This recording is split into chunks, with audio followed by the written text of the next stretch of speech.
l'équipage. Et si je vous disais que la carte la plus dangereuse du prochain set n'est pas un bourrin indica, mais une stratège à 4 vies, Nami revient en OP11. Et cette fois, c'est pas pour faire sourire. C'est pour contrôler, piocher, piéger.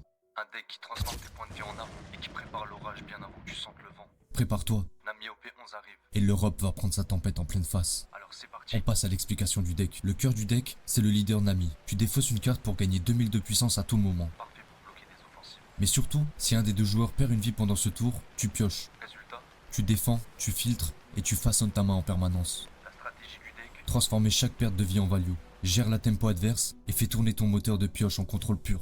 Le deck te permet aussi de contrôler tes propres points de vie.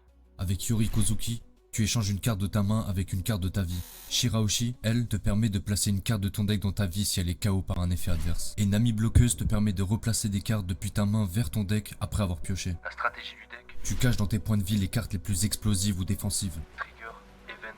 Tu transformes ta vie en bombe à retardement. Ce deck te permet aussi de calmer les offensives. Contre les decks agressifs, Tu poses des murs invisibles. avec Slave Arrow par exemple, un contre qui te permet de renvoyer une carte à 2 de coups ou plus de ton terrain à ta main pour donner plus 4000 à un autre personnage. C'est parfait pour recycler une carte. On y retrouve aussi Gravity Blade qui permet de cibler 2 personnages adverses qui ont un coût de 6 ou moins sur le terrain et les renvoyer au fin fond du deck ennemi. C'est parfait pour faire piquer une crise à Zoro par exemple. Et en bonus, chacune de ces cartes ont un trigger. Qui peuvent complètement ruiner un point ennemi. Et sur la dernière partie stratégique du deck, Ici, on y retrouve la gestion des points de vie adverses. certaines cartes mettent la pression directement sur la vie adverse.